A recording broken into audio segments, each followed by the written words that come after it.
கர்த்தரின் பரிசுத்தநாமத்துக்கு ஸ்தோத்திரம் உண்டாவதாக. ஏசாயா 45 அதிகத்தில் சில வசனங்களை பார்ப்போம். நான் உனக்கு முன்னே போய் கோணலானவைகளை செவியாக்குவேன் வாக்குத்தத்தம் பண்ணுறார் ஆண்டவர். அப்போது நம்ம ஜெபம் பண்ணிட்டு போவோம். டெய்லியும் நம்ம என்ன செய்யும், ஒரு சிலவங்க பண்ணாமல் போவாங்க, ஒரு சிலவங்க பண்ணிட்டு போவாங்க, பேசி தெளிச்சுட்டு போவாங்க. ஒருத்தவங்க ஆண்டவரே நம்ம சமூக கடந்து போங்கன்னு சொல்லுவாங்க. இங்கே என்ன சொல்கிறேன், நான் உனக்கு முன்னே போய் கோணலானவைகள் செவையாக்குவேன்னு சொல்கிறார் ஆண்டவர்.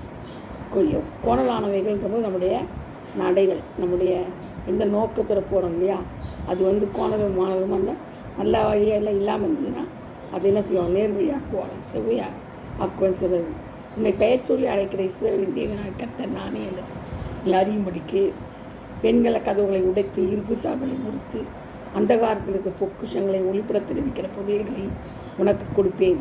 நான் என் தாசனாகி யாக்கோபின் நிமித்தமும் நான் தெரிந்து கொண்ட இஸ்ரவேலின் நிமித்தமும் நான் உன்னை பெயர் சொல்லி அழைத்து நீ என்னை அறியாதிருந்தும் உனக்கு நாமம் தரித்தேன். பார்த்தீங்களா, இவ்வளோத்தையும் நம்மளுக்கு கொடுக்குறாரு. பெண்கள் கதவுகளை உடைத்து இருப்பு தாழ்பாக முறித்து அந்தகாரத்தில் பொக்குஷங்களை ஒளிப்புற புதையல்களையும் உனக்கு கொடுப்பேன்றார். இந்த மாதிரி ஆண்டவர் யாருக்காவது கிடைக்குமா? மற்ற காரியங்கள் இருக்கிற அந்நிய தேவர்கள் அப்படி செய்கிறாங்களா, சொல்லியிருக்காங்களா? ஒன்றும் கிடையாது இல்லையா. நம்முடைய தேவன் தான் எல்லாவற்றுக்கும் பெரிய ராஜாதி ராஜா, தேவாதி தேவன். அதனால்தான் அவரால் இப்படி சொல்ல முடியுது தைரியமாக. நானே கர்த்தர் என்றார், தேவனாகிய நானே கர்த்தர் என்றார். அவரை தவிர வேறு தேவனே இல்லைன்றார். பாருங்க, ஆணித்தனமாக சொல்லப்பட்டிருக்குது. அது மட்டும் இல்லை, யாக்கோபின் நிமித்தம் இஸ்ரவேல் நிமித்தம் உன்னை பெயர் சொல்லி அழைத்து நீ என்னை அறியாதிருந்து உன் நாமம் தெரிவித்து உனக்கு நாமம் தெரிவித்தேன். நமக்கு பேர் சுட்டிருந்த அவர் தான். நானே கர்த்தர், வேறொரு இல்லை, என்னை தவிர தேவன் இல்லைன்றார். 5ஆம் வசனம் பாருங்கள். நானே கர்த்தர், வேறொருவர் இல்லை, என்னை தவிர தேவன் இல்லை.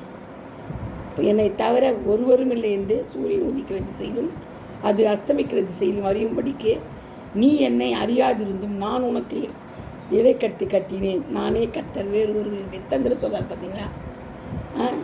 நம்ம மேலே எவ்வளோ அன்பு அவருக்கு. நம்ம வேறு யாரையாவது தொழுது கொள்வோம், அந்நிய விக்கிரத்தை போயிட போகிறோம், அன்னை தேவியை சேவிக்க போகிறோம், நம்ம அவரை விட்டு வழி விலகி போயிட போகிறோம்னு சொல்லிட்டு நானே கர்த்தர், வேறொரு இல்லை, என்னை தவிர தேவன் இல்லை என்று சொல்லிக்கிட்டே இருக்கிறார். பாருங்க, அவ்வளோ பாசம் நம்ம மேலே. ஒளியை படைத்து இருளையும் உண்டாக்கினேன், சமாதானத்தை படைத்து தீங்கையை உண்டாக்குனவர் நானே, கர்த்தராகிய நானே எல்லாம் செய்கிறவர். பார்த்தீங்களா, ஒளியை படைத்து இருளையும் உண்டாக்கினேன், சமாதானத்தை படைத்து தீங்கையை உண்டாக்குகிறவர் நானே.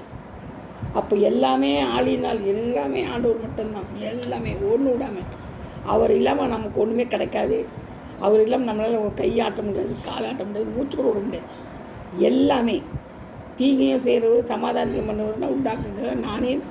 அவங்களே சொல்கிறாங்க. நல்லா பாருங்கள், நல்லா கவனிச்சு வசனத்தை நல்லா வேதம் இருபுறம் கருக்குள்ளே பட்டிய நம்ம படிக்கும்போது ஏனோ தானே படித்து முடிச்சா போதும்ட்டு கடற்கரை படித்து நான் 40 படித்தேன், 50 படித்தேன், கணக்கு சொல்கிறதில்லை, 100 படித்தேன். படித்தபடி தான். ஆனால் அதில் என்ன இருக்குது, நமக்கு என்ன ஒரு பிரயோஜனம், நமக்கிட்ட ஆண்டவர் என்ன பேசுகிறாரு, நமக்கு என்ன சொல்கிறாரு, நம்ம என்ன செய்யணும்னு சொல்கிறாரு, அதுதான் நம்மளுக்கு முக்கியம். அவரை பற்றி சொல்கிறாரு, என்ன சொல்லியிருக்கிறாரு, அவ்வளோ பெரிய தேவன் நமக்கு இருக்கிறாரா, அதெல்லாம் நம்ம தான் ஆராய்ச்சி பண்ணி பார்த்துட்டு தான் படிக்கணும். துபுன்னு படிச்சுட்டு போயினே இருக்கக்கூடாது. ஒரு வார்த்தையும் நல்ல ஆணித்தரமாக சொல்லியிருக்கிறார். பாருங்க, சமாதானத்தை படைத்து தீங்கை உண்டாக்குறவர் நானே, கர்த்தராகிய நானே இவைகள். ஒரு சிலவங்க சொல்லுவாங்க நான் நன்மை செய்கிறாரே சுற்றி, அது உண்மை. அதே டைமில் என்ன செய்கிறாரு, தீங்கையும் உண்டாக்குகிறவர் ஆண்டவர் தான் இல்லையா. அதில் போட்டிருக்கிறார் பாருங்க. என்ன வசனம், 45:7 பாருங்கள். 7ஆம் வசனம், 45:7 ஏசாயால படித்து பார்த்துக்கோங்க. வானங்களே உயர இருந்து சொல்லுங்கள், ஆகாயம் நீதியை பொழி கடவுது இல்லைங்களா. ரட்சிப்பின் கனியை தந்து பூமி நீதியும் கூட விளைவதாக கர்த்தராகிய நான் இவைகளை உண்டாக்குகிறேன். அது மட்டும் இல்லை, 10ஆம் வசனத்தை பார்த்தீங்கன்னா, தகப்பனை நோக்கி ஏன் ஜெனிப்பித்தாய் என்றும் தாயை நோக்கி ஏன் பெற்றாய் என்று சொல்லுகிறவனுக்கு ஐயோ. ஒரு சிலவங்க பாருங்கள், தாய் தப்பனை மதிக்கிறதே இல்லை, தாய் தப்பனை கனம் பண்ணுறதே இல்லை. அதாவது யூஸ் பண்ணிக்குவாங்க, பணத்துக்காகவும் பொருளுக்காகவும், அவங்களுக்கு அவங்களோட சப்போர்ட்டுக்காகவும், ஃபைனான்ஷியல் சப்போர்ட்டு, ஹெல்த்து சப்போர்ட்டு, இது மாதிரி இருக்குவாங்க, ஷெல்டருக்கு அது மாதிரிலாம் பண்ணுவாங்க. அதெல்லாம் மாய்மால பிள்ளைகள். தகப்பனை நோக்கி ஏன் ஜெனிப்பித்தான்னு கேட்குதுங்க, தாயை நோக்கி ஏன் பெற்ற. ஒரு சிலவங்க தாயை பார்த்து அடிக்க கூட செய்கிறாங்க. தகப்பன் அடிக்கிற பிள்ளைங்க கூட இருக்குது. துன்மார்க்கன். அதுதான் யார்? துன்மார்க்கன். துன்மார்க்கனுக்கு சடுதியில் நாசம் வரும் இல்லையா? அது மட்டும் இல்லை, கழுகுகள் கண்களை பிடுங்கன்னு வேதத்தில். கல்லெடுத்து கொல்லுன்னு தாய் தகப்பனையும் பேசுகிறவன், எதிர்த்து பேசுகிறவன், தாய் தகப்பனை மதிக்காதவன், தாய் தகப்பனை கனம் பண்ணாதவன், தாய் தகப்பனை வந்து அவதூறாக பேசுகிறவன், அடிக்கிறவன் எல்லாரையும் என்ன பண்ணணுமா? கல்லெறிந்து கொல்ல கடவுள்னு சொல்கிறார் ஆண்டவர். கல்லெறிந்து கொல்லணுமா பிள்ளைகளை? பார்த்துக்கோங்க. பிள்ளைகள்லாம் சிலர் ஐயோ ஐயோன்னுவாங்க. அதெல்லாம் கிடையாது. கல்லெறிந்து கொல்லுன்றாரு. நடுவில் வந்து நிற்க வச்சு. அதனால் தாயை பார்த்து ஏன் பெத்த, நீ ஏன்னா உன்னை பெக்க சொன்னா, நீ இதில் பெத்தன்னு கேட்குறாங்களே, அது எவ்வளோ பெரிய பாவம், பெரிய பாவம் அதெல்லாம். அதனால் கேட்கக்கூடாது. ஏன் ஜெனிப்பித்த தகப்பன் பேச்சை கேட்கறதே இல்லை. ஞானமற்ற பிள்ளைகள் நடக்கிறாங்க, மூடத்தனமான பிள்ளைங்க. ஆலோசனை நம்மளை வந்து வயசுக்கு பெரியவங்க, மூத்தவங்க, அவங்க வந்து நான் எவ்வளோ எக்ஸ்பீரியன்ஸ் இருக்கும், நம்ம வயசெல்லாம் கடந்து தானே வந்திருக்காங்க, அப்போ எவ்வளோ அனுபவிச்சுருப்பாங்க, அதை கூட மதிக்கிறதில்லை. அவங்க அனுபவிக்கல, அது எதையுமே மதிக்கிறது பிள்ளைங்க. தான் இஷ்டத்துக்கு என்ன செய்யுதுங்க, அதுங்க ஆடுதுங்க. அந்த மாதிரி ஆடக்கூடாது. அது ஆடக்கூடாதுன்னு அது பாவம். அதை தான் நான் சொல்கிறேன். ஆண்டவர் ஐயோன்றாரு. அவங்களுக்கு தான் யாரா ஐயோ, ஐயோன்னு அர்த்தம், முந்திது கதைன்னு அர்த்தம், போட்டு தள்ள போகிறாருன்னு அர்த்தம். அதான் சொல்லிட்டாரு, கல்லெடுத்து கொல்லு, அவனுக்கு மரணம் தான்ட்டாரு. அதனால் தாய் தகப்பனை கனம் பண்ணால் நீடிய ஆயுசு கிடைக்கும், பூரண ஆயுசு கிடைக்கும், எல்லா ஆசீர்வாதமும் கிடைக்கும். ஒரு சிலங்க பாருங்க, தாய் தகப்பன் பக்தியாக இருப்பாங்க, பிள்ளைங்க துன்மார்க்கமாக இருக்கும், ஐயோ பயங்கரமாக இருக்கும். ஆனால் அந்த பிள்ளைகளுக்காக அவங்க கண்ணீர் விட்டு ஜெபிப்பாங்க, ஆண்டவர் ரட்சிப்பார் அந்த பிள்ளைங்களை. அப்படி தான் இருக்கணும் ஒழிய பிள்ளைங்க வந்து தாய் தகப்பனை அடிக்கிறதோ கை நீட்டுறதோ வாய் பேசுகிறதோ இருக்கக்கூடாது. அது வந்து ஆண்டவர் அப்படி சொல்லவே இல்லை. தாய் தகப்பனை கனம் பண்ணு தான் சொல்லுவோம். முதிர் வயது உள்ளவங்களை கனம் பண்ணணுமா, எந்திரிச்சு நிற்கணுமா. முதிர் வயது நிறைய வயதை பார்த்தோம்னா, நிறைய முடியை பார்த்தோம்னா எந்திரிச்சு நிற்கணுமா, அப்படி சொல்கிறார் ஆண்டவர். நம்ம நடக்குது அப்படி. பெருசு என்ன கூப்பிடுறாங்க, பேரே பெருசு. முதியோர்களுக்கு என்ன பேர்? பெருசு தான். அவ்வளோ ஒரு அவமரியாதை. ஏன்னா காலம் கெட்டு போச்சு, கலியுகம் முத்தி போச்சு. அதனால தான் இந்த கேடா வருது. அதனால தான் உலகம் சீரழிந்து போச்சு. காரணம் பயங்கர விபச்சாரத்தில் வேசித்தனத்துலேயும் போகிறதுனால இதெல்லாம் காரணங்கள் தான். இஸ்ரவேலின் பரிசுத்தரும் பாருங்க, இஸ்ரவேலின் பரிசுத்தரும் அவனை உருவாக்கினவனை கட்ட சொல்லுதா, வருங்காரியங்களை எடுத்து கேளுங்கள், என் பிள்ளைகளை குறித்தும் என் கரங்களின் கிரியைகளை குறித்தும் எனக்கு கட்டடுங்கள். வரும் காரியங்களை குறித்து யார்கிட்ட கேட்கணுமா? ஆண்டுகிட்ட கேட்கணுமா? வரும் காரியங்கள் நம்ம யார்கிட்ட கேட்குறோம்? பெற்றோர்கிட்ட கேட்குறோம், பிள்ளைங்கிட்ட கேட்குறோம், எப்படிப்பா அப்படிப்பான்னு சொந்தக்கார்ட்ட கேட்குறோம், பந்தக்கார்ட்ட கேட்குறோம், எல்லாத்தையும் கேட்குறோம், ஃப்ரெண்ட்ஸ்கிட்ட கேட்குறோம். என்னடா பண்ணுறது? நம்ம காரியங்களை குறித்து என்ன பண்ணுறது? நம்ம காரியங்கள் என்ன, வரும் காரியங்கள் என்னன்னு விசாரிக்கிறோம். யார்கிட்ட கேட்குறோம்? வரும் காரியங்களை குறித்து இடத்தில் கேளுங்கள், என் பிள்ளைகளை குறித்தும் கரங்களின் கிரியைகளை குறித்து எனக்கு கட்டளைங்க. அவருடைய கரத்திற்கு கிரியைகளுக்கு கட்டடணுமா? கரத்தின் கிரியைகளுக்கு கட்டளைங்கள்னாரு. நான் பூமியை உண்டு பண்ணி நானே அதில் இருக்கிற மனுஷனை சிருஷ்டித்தேன்.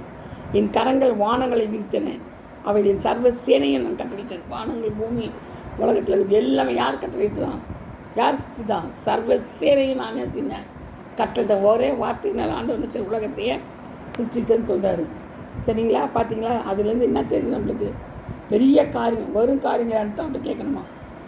உன்னை என்னை உருவாக்கினவர் இயேசு கிறிஸ்து மட்டும்தான். அதான் என் சத்தத்துக்கு செவி கொடுங்கன்றாரு, நான் என் கருத்துக்கு கட்டளை கொடுங்கன்றாரு. பிள்ளைகள் அதிகாரி பண்ணி நம்மளுக்கு அதிகாரம் கொடுக்குறாரு. நம்ம அவருடைய பிள்ளைகள் ஆகும்படியே செய்கிறாங்க, நம்மளுக்கு அதிகாரம் கொடுத்துருக்குறாரு. ஆண்டவர் அதிகாரம் கொடுக்குறாரு.